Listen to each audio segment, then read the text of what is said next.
Thanks for joining me again on the nature of mental health. Today we are joined by Jessica Colón, founder of For the People and Kids. I got to visit Jessica last weekend at the farm at Cabbage Hill here in Mount Kisco to see her in action. The program was so engaging for the children and families that attended. The energy she brings to each day is visible, not only on her face and the faces of the children and families she welcomes, but also on the faces of those she partners with to deliver her mission. She is a real deal. For the People and Kids is a community-centered nonprofit organization dedicated to connecting children and families with nature, creativity, culture, and hands-on learning experiences.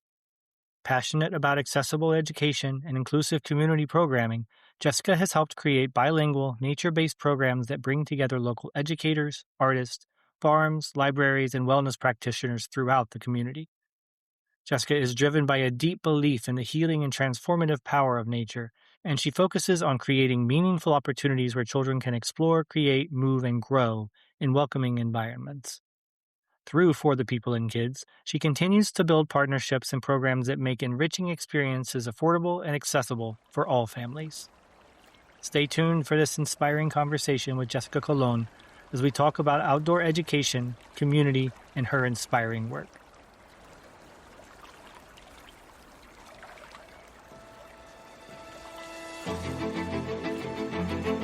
Welcome to The Nature of Mental Health, the podcast where we explore how time outdoors supports emotional well-being, resilience, and healing.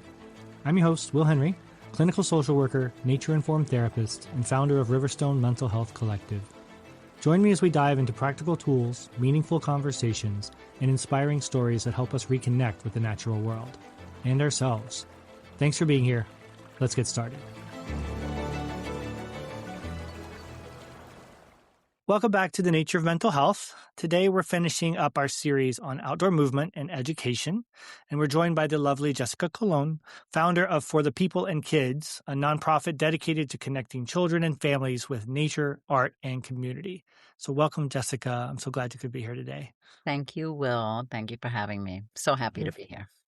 I know we know each other through the Mount Kisco Arts Council, which is one of the many projects you're involved with. My wife is a board member there, serving alongside you, and I think it's again. I want to give you a shout out because we're going to talk about For the People and Kids, but you do so much for our community. You're such a kind and generous and fierce supporter and advocate for the betterment of our communities, and you actually do the work, and you're such a gift. Thank you.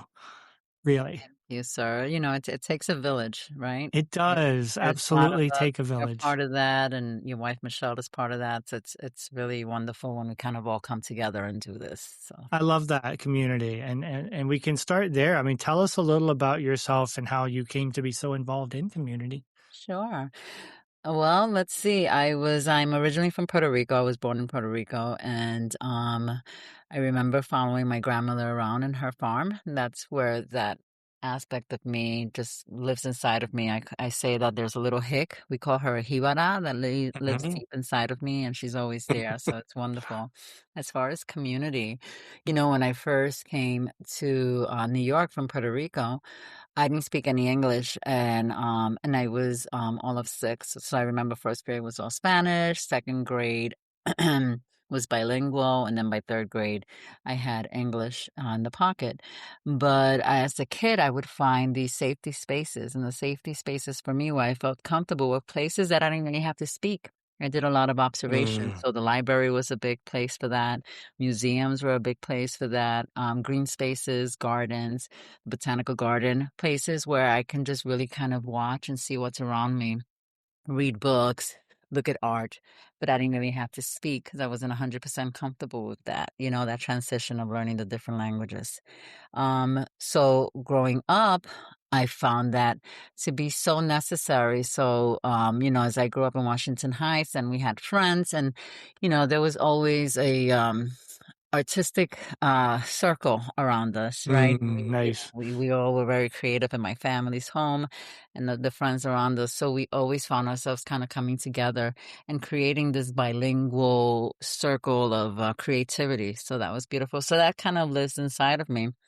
So as you get older and you try to find your place in this world, I found it in the arts. I found it through studying the history of art. Hmm. That got me into the museum world, which was fabulous. So then I Right. worked at different children's museum and historical museums as an educator. And I just loved telling that story. So I loved telling the story to children, to students and adults, and kind of let me show you how this is the history and how it kind of makes sense and how it all comes together. Hmm. So Yeah. Yeah. making that puzzle kind of worked. It's, I think, what drives me and why I love community. It's like, hold on, we're all part of this. Let's just see how it kind of came to be.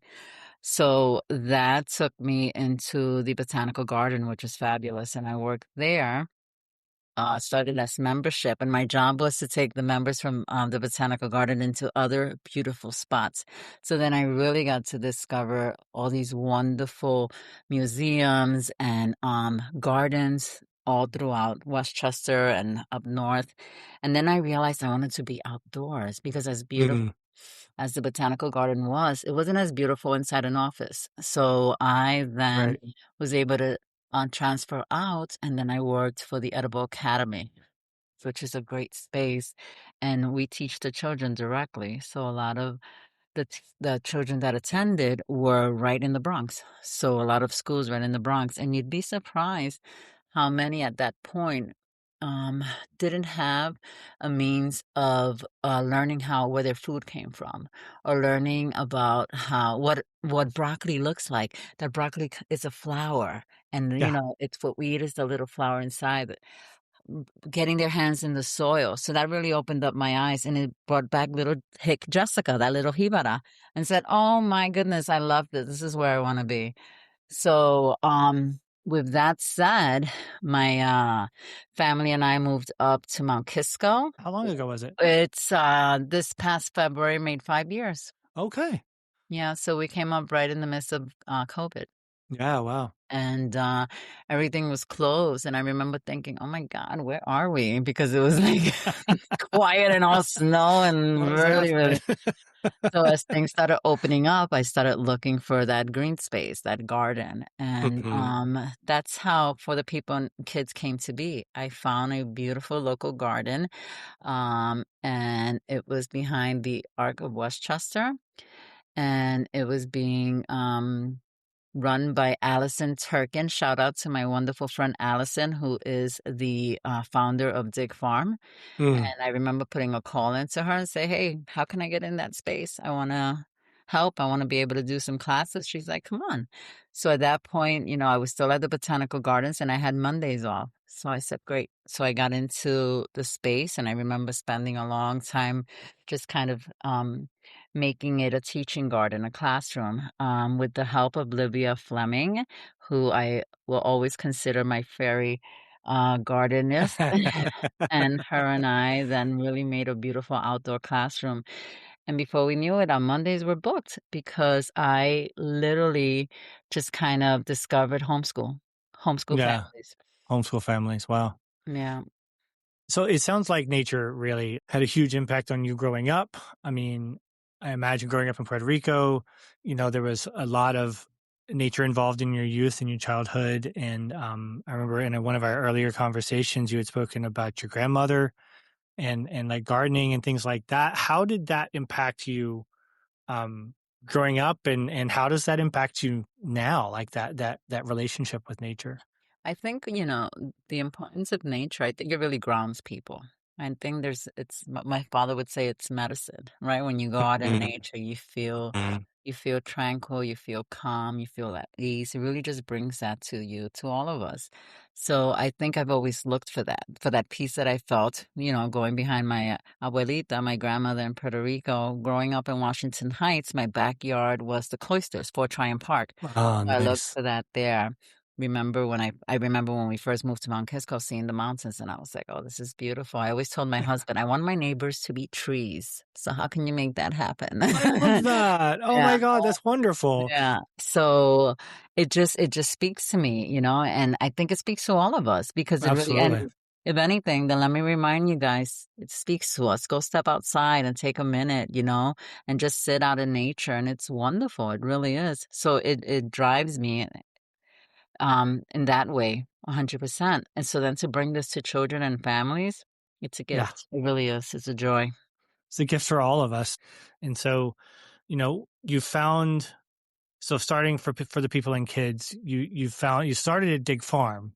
And so how did it grow into what it is today, right? It started kind of because of COVID. Because so Mhm. COVID, once that happened, all of these different places closed down. The was closed, all these different museums.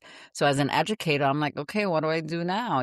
So then Right. I gathered all my other educator friends that we were in the same scenario. So I said, well, why don't we try to do it, put up programming and do it, ¿cómo se dice? Oh my God, I'm losing the word. Virtually?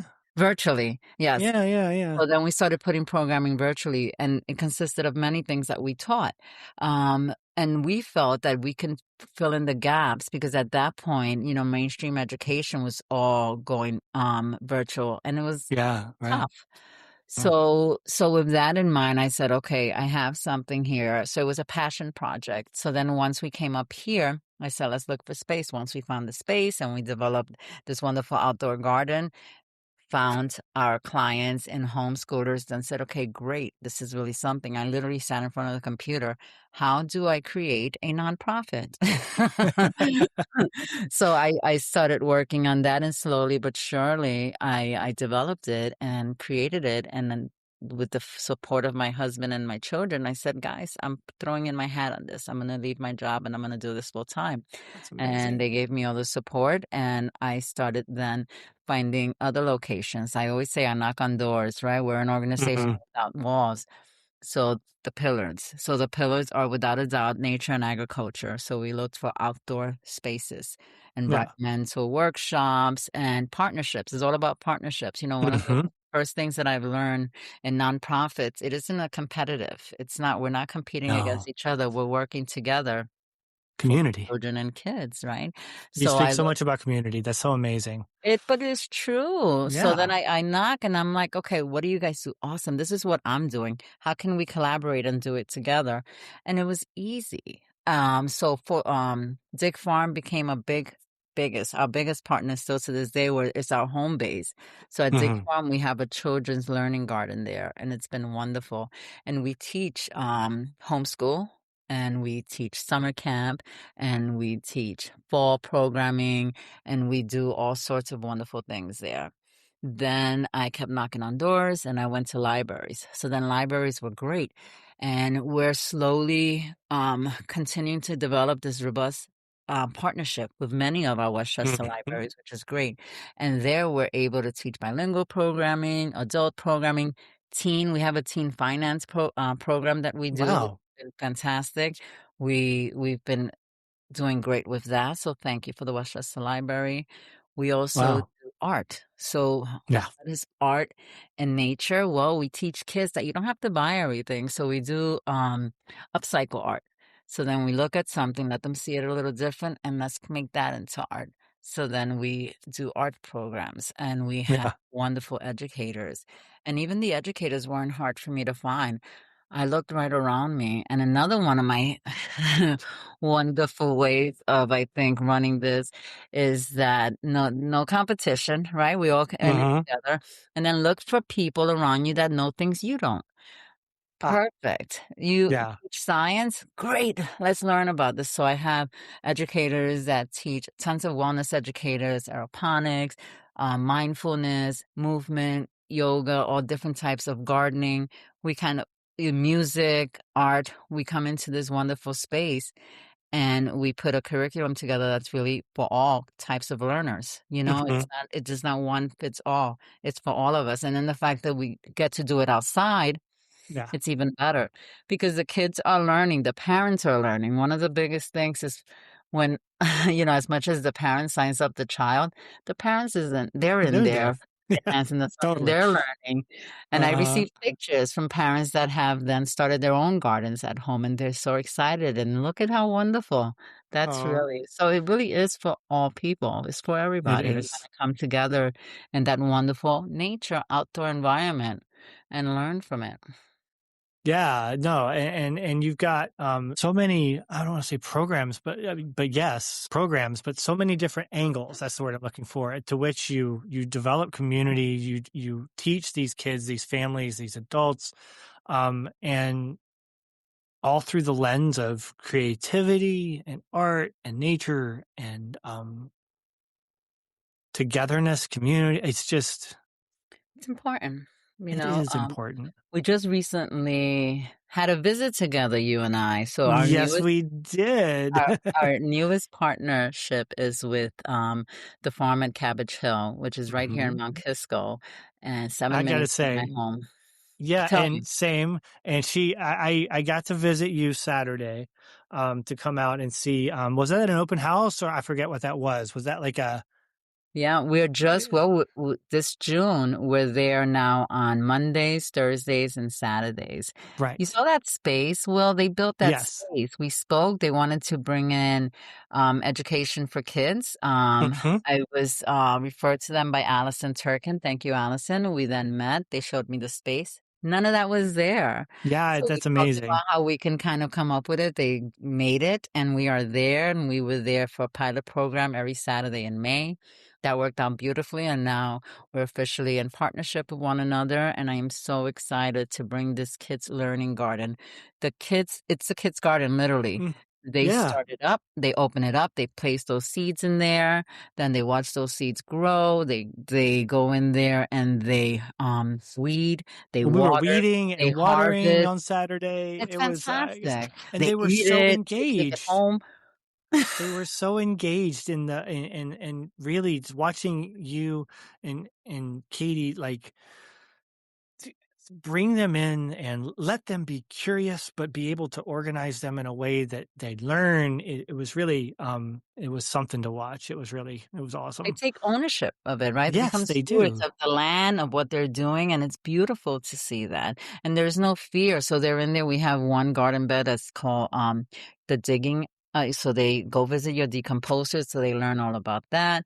Then we have a pollinators flower bed where they're Hmm. just planting, so they're seeing the flowers grow and they're seeing the bees and the butterflies and everyone visiting, so they're understanding that concept. We're going to be building a compost just for them. I mean, it's really quite wonderful. And then the beauty of it is they also get to see how these two different farms, how they're working farms, Dick Farm and the farm at Cabbage Hill. They have animals, they get to visit the animals, they get to learn the history of the land. It's really, they have a greenhouse, so they understand the concept of like what happens in the winter, what are the farmers doing? They're in Right there, they're there and sowing there. seeds. Yeah, they're starting to grow before we get them into the ground. It's really, we have a lot of kids that, including myself, I wasn't always comfortable with worms, let me tell you. Now I am one with the worms, and so You are the are kids, one and with it's the wonderful. worms. Or like the kids that are afraid of bees, and now they have this respect for the bees because they know how important they are to us, And seeing that beautiful, like understanding, and the fear goes away, and there's an understanding and even a love and appreciation. I mean, it's priceless. It really It is. is. You had Yeah. mentioned before a bee hotel. What was Yes. that about? Tell me about that Yes. again. That's funny. We were, with the kids and I were actually going over our bee hotels and filling it up again. So they're solitary bees. So these bees don't live with the rest of the bees. They're kind of loners, right? They Mhm. still have, get up every morning and go to work and they pollinate the flowers, but they don't take any pollen back home to the beehive to make the honey. They complete their jobs and they're solo and they go into the bee hotel, and that's what we create for them. Yeah. What kind of But bees are these? they're called solitary bees, so they Uh-huh. don't make honey. So Oh, they okay. yeah, so the kids then I had my husband build this, it's like a wooden tiny little shed with different pockets, if you will, and the kids fill it up with dry natural elements. We place it on Hmm. top of a old water barrel. Then we fill it up with water. We put a little rock so the bee can stand on something, drink his water, and call it a night. And then he's up Love in the that. morning and he's back out there. back to work. That's amazing. That's the only time I've ever heard the term bee hotel, and it's Yeah. so beautiful. And then they And name it. So they this name particular one is called the Buzz Buzz Inn. We also made a bee hotel for the Bedford Hills Library. So if you're yeah, there, you can go check out our okay, bee hotel there. Yeah. So things like this are so simple and yet so look, you didn't know, right? And it's so much fun. yeah, And I mean, and then the best thing, for example, today we had some guests from Ark of Westchester up at Dick mhm, Farm. yeah, So I told the children we have special guests today and I want you guys to give them a tour.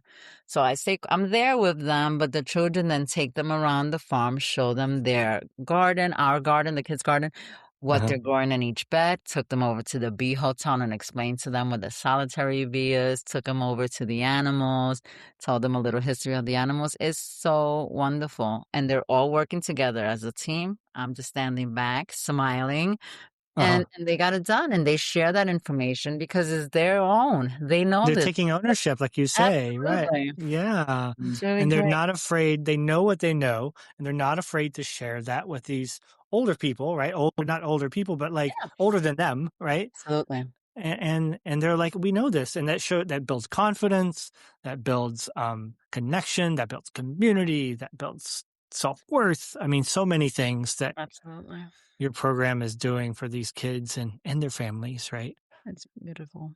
It really does. Yeah. It really comes together. It's so lovely.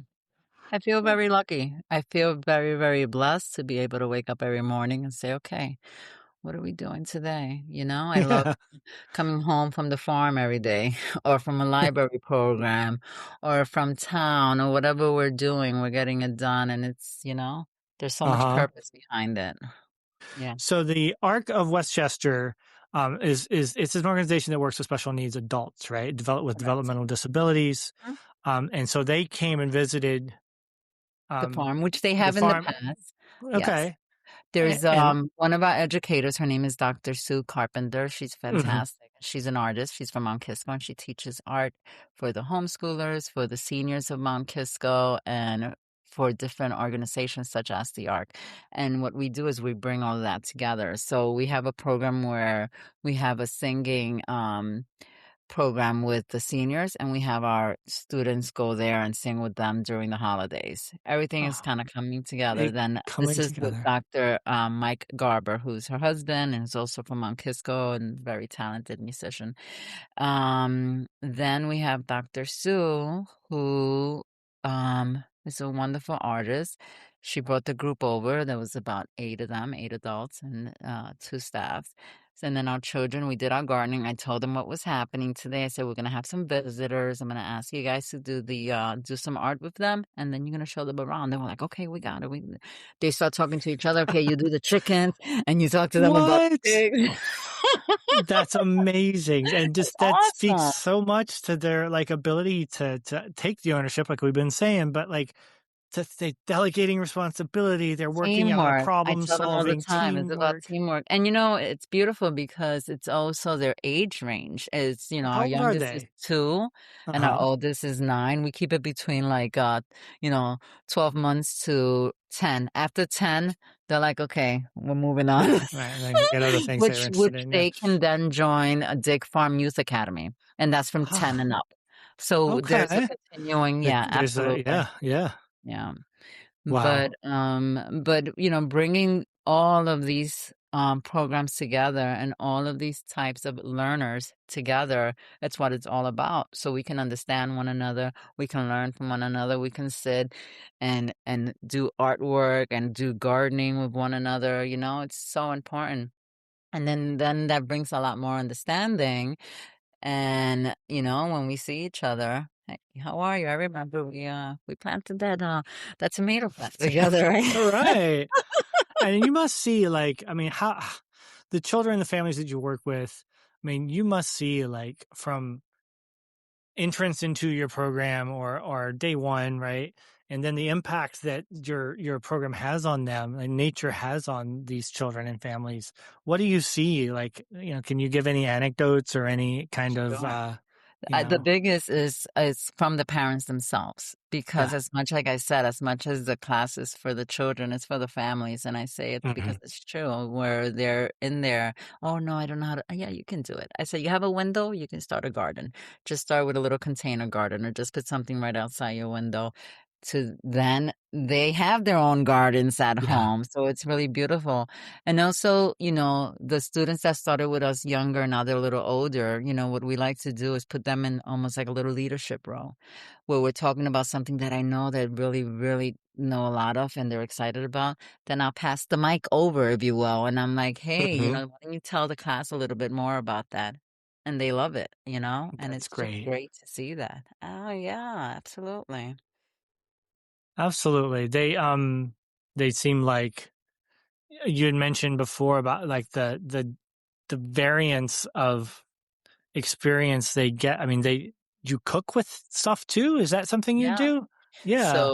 So again, the garden is completely there. So we start in the Right. spring. They get it ready, right, after it had been sleeping all winter. Hmm. So we go in there and we repurpose the soil. We put new nice compost in there. They plant the seeds. We then transition into summer where they're ready to harvest all of that. And then during summer camp, we have different classes. One of the classes that follows our garden class is culinary class. So then the children and the educator who's teaching that class will then go into the garden and say, what are we going to harvest today? So the kids go ahead and harvest it. They go and they wash everything and they go make a meal with it. That's so important So because important. yeah, it's so easy, and they don't think it is, but it's so easy for them not only to recognize like tomatoes are a big deal, right? The little tomatoes because they're Yeah. so sweet. How easy it is to grow. They can do that. They can get that. And they the best part is as it's growing and we're gardening, the kids are picking stuff. And I'm like, we can rinse it out a little bit. No, it's okay. you know, or the carrot, or they do what we call peekaboo to make sure that carrot is growing, right? They put their little hands in the soil and they get Oh, so excited. They get to take home herbs. Today we had a bunch of cilantro that the parents were mhm. so excited to get, and the Nice. kids are like, oh, I'm going to put this in my soup. I'm going to tell mom to, they're so They're good. learning. They Yeah, know. I mean, absolutely. little cooks. One of the things that really impresses me about your work is your commitment and your dedication to accessibility and how and it's such an important topic. Everyone deserves like unfettered access to nature, to gardens, to food, to, can you speak to that accessibility piece a little bit? Mhm. So, as much as we're surrounded by all this green space, not everyone has, as close as it is, they're not able to get to it. One Right. of the Right. things that I realized, not everybody has a car, not every bus stops in, all the parks or Hmm. preserves. Hmm. Um, so what we try to do is a couple of things. We try to keep things local. That's why I'm so excited for the Mount Kisco farm. It is local. Yeah. Try to do things that is accessible to everyone, including our gardening classes inside the libraries. Even if the libraries don't have a lot of green space outside, we do a tower garden. So we have a tower garden there where Love they it. can learn aeroponics. I'm involved with Access Nature, where we Hmm. then go into the community and work directly with community organizations and bus them out to different locations. Right. We recently were working with Mount Vernon, where we're working with the children there and getting them trips, getting them a bus so they can come up to Dick Farm. So this is the way we do it. I remember I was Yeah. one of those kids living in Washington Heights. As much as I loved Fort Tryon Park, it wasn't a farm. Right. So then to take those trips up there, I mean, it's a game changer, you It know? is. And you're And it's for them providing to like, learn that and yeah, to know that, and even just getting them out of their regular space, yeah. getting them out of the regular four walls or whatever, or their block. It really is a game changer and it's something to look forward to. So I want to do more of that. I want to be able to bring the kids to this green space. And so It's so important. yeah. Yeah, Looking for more partnerships in these green spaces where we could build our wonderful little kids learning gardens and really just kind of bring that to everybody. We are actually celebrating 3 years as nonprofit. I can't believe it's been three love years it. already. And Congratulations. thank you, sir. And we're having a second gala on the 17th of October at October the 17th. Hotel MTK Oh, here Hotel at Mount. MTK here in Mount Kisco. Yeah. Correct. So what we do is we have a silent auction and Mhm. it's for fundraising, and the money that we raise from there goes into expanding our programming and to scholarships, because we really do try to keep it at a cost that is accessible to all. Mhm. And then we want to provide scholarships. So no family is going to be turned away. And I want everyone to be able to participate. So that's been great and it's been fun. And this is the second one. And I was so afraid to have the first one, but it was so much fun that, we're definitely going to have another gala. So That's October lovely. 17th. Yeah. October 17th. All right. Well, Yeah. all of that stuff will be in the show notes. We'll have Absolutely. all of the information about how to get in touch with you and that and socials and all of that. Um, I wanted to add, like, what do you see like moving forward? For the people and kids. I mean, you were Sure. just talking about growth, Yeah. right? So, what would you want to do more community organization, bringing other communities into these farms and green spaces? Yes. And also, the question that I always get, they were like, okay, it's called for the people and kids. And I see all the wonderful things you do for the kids, but how about for the people? And I've heard you guys. So what we're doing is we're putting together a wellness collective. So Mm, we have about 7 different wellness educators under our umbrella. Now, all of these educators have their own businesses. mhm, We stand as a platform, but they're wonderful in their own way. So we're putting together this wellness collective where the parent or the caregiver, the grandparent, or anyone can come and experience this level of learning and maybe a little pampering and mindfulness and yoga in mm. this green, space. So that's something we're working on, and we're hoping to have that rolling by the fall.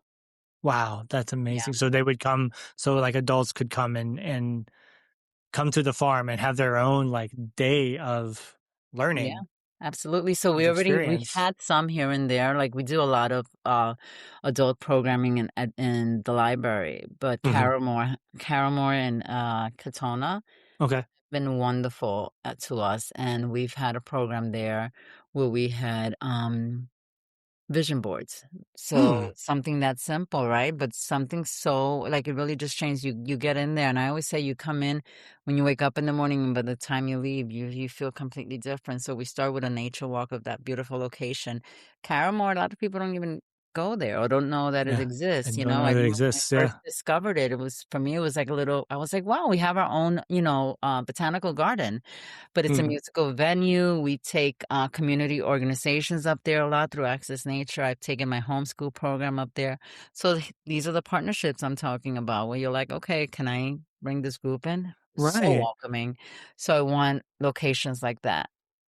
That's a great segue to one of the questions I wanted to ask you was like, how is like community? I mean, the community seems to really be really receptive and excited and supportive of the mission of for the people and kids. How have you been finding, I do you, don't know. Well, I think, I approach with the idea of just partnering up. It's not like I said, it's not competition. It's okay. right. This is wonderful. You have a beautiful space. I have all these wonderful people that participate in my programming. How can we bring them together? How can we do this together? So they open their door. Come on in. We do a lot of excursions with Bedford Audubon, Mhm. Westmoreland Sanctuary, Rewilding. These are all great organizations, great places. Why not? And it's a wonderful way also to then expose these other locations to the masses, right? To Yeah. the people. Yeah. So it's a win-win all around. And I think people see that. Absolutely. And again, you're building community. Yeah. You That's what know, it all comes you're down to. It really is. connecting, building community, connecting with each other. And that's so important and so needed. You I know, remember you asked me the why, right? Why? yes. I What think is your why, Jessica? yeah. I think what drives me is the fact that nature does ground us. And I think, this Mm. state, in Uh-huh. 2026 and all the different Yeah. changes that we have. I think it's important for everybody and children as well. It's really important and teach them while they're young that it's okay if you're upset and let's just take a minute and sit here and feel that sun on your face or feel the grass under your foot or whatever it is. I think another big important is just learning the memories, right, that come with fostering these different Mm. Core memories. Yeah. absolute like I have with my Yeah. abuelita. They stay with me. Yes. She lives inside of me. Another important thing is community. It's important to me to be part of a community that accepts everybody. Accepted Yes. me when we first come here, accepted me as a little kid that didn't know English. I want to accept everybody. You come in and you guys learn your culture, learn your Yeah. differences, but also come together in what we share, like art, like gardening, like Yeah. music, like food. This stuff is what brings us together. It So this is certainly is. how we And keeps build us this together. program. Yeah. It helps us grow together. Yeah. I So mean, you know what my kids say, my learners, everything we plan, they say grow with love. That's our motto. Grow oh, with I love. love that. Yeah. Grow with love. That is beautiful. We This need is to what I grow with want to love. do every single day of my life, and I Uh, love it. it must feel You know? so good when you're done, like you were alluding to this earlier, but coming home at the end of the day, I mean, the kids watching them grow and watching them grow with love and Absolutely. be so community minded and owning this having agency in these programs. It must be a really powerful feeling to witness every day. And it's so many different levels, and you see the growth in so many different levels, and it's wonderful from our little ones to the parents to our educators to our partners, Hmm. to the community in itself. I remember as a young person, my dad asked me, what do you want to do when you grow up? I said, I don't know, but I know for sure that I want to be able to hold my time, like own my time and place Hmm. my energy where I wanted to. And I feel like this is where I Wow. am now, and I'm able to hold that. And I wake up every morning, okay, this is how I'm investing my time. This is where I'm putting my energy, you know? So this is why it's so important for me. I want to find solutions. I want to find camaraderie. I want to teach those around that community is important. All that other stuff, it's a Yeah. waste. This is the Community stuff. and you're fostering community and nature and fostering and understanding and belief and sense of agency and developing the deeper connection with nature, which we all have inherently. Yeah, We just need to remember absolutely. and return to it. What do you got going on coming up? I mean, you've got the gala on October 17th. We got the Um, gala on October 17th. We have summer camp coming up. summer It's camp. already summertime. I It's can't I believe it, know. right? It's Yeah. the beginning of June. We are kicking off our June scheduling. So we're every day of the week except Sunday. Sunday belongs to my family. But Mhm. let me see. We are at Cabbage Hill on Mondays, Thursdays, and Saturdays. And Okay. then we are at Dig Farm on Tuesdays, Wednesdays, and Fridays. And then sprinkles of us, within the week at either libraries or local gardens. So you'll Mhm. find the best bet is just to jump on our website and take a look. You Yeah. could even download our calendar so you'll never miss anything. Take us with So it's you. forthepeopleandkids.org, right? Correct. For thepeopleandkids.org. You've got social media. I have social media. We have Facebook and Instagram. So you'll see, I try to create like little videos. So you'll see the kids in action. For the people and kids, we have LinkedIn. We also have YouTube, actually. We have a YouTube channel, Hmm. which has the videos that we first started with when we were making those little, virtual platforms back in the day. So Back if in the you day. stay there Yeah. long enough, you'll see. And what we did there is we do read-alongs, and we wanted to build the diversity of children's home libraries. So Hmm. every month, depending on the theme of the month, we would read the book and then collaborate with local bookstores. Right now, with the Curio Room. So then you just mention to them that, you saw the video for the people and kids, and then you get a for the people and kids discount, and you can build your children's libraries that way. Love that. Oh, Yeah, it's all good oh, stuff. all good stuff, Jessica. It's amazing.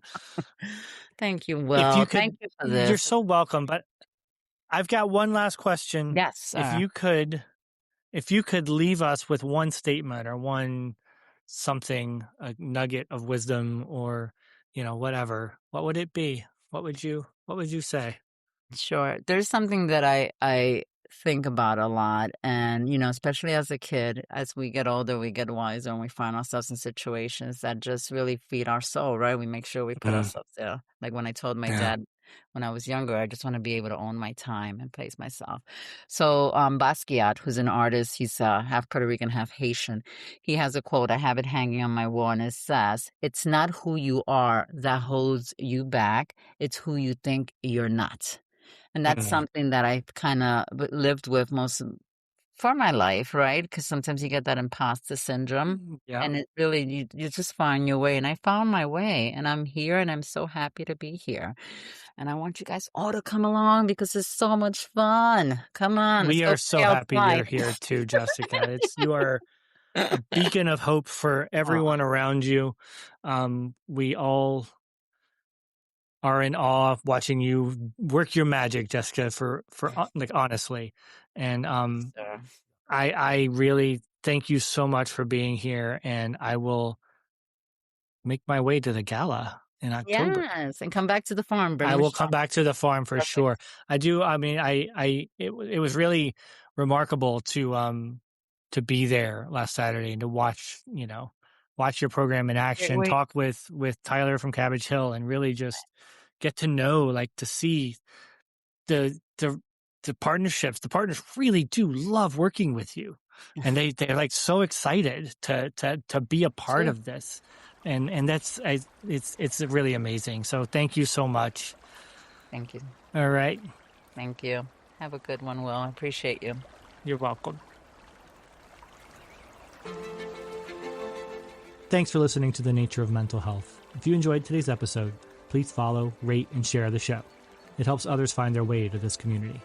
For more resources, visit riverstonementalhealth.com. Until next time, notice the small spaces where nature meets your day. Stay curious, and may you find resilience in every season.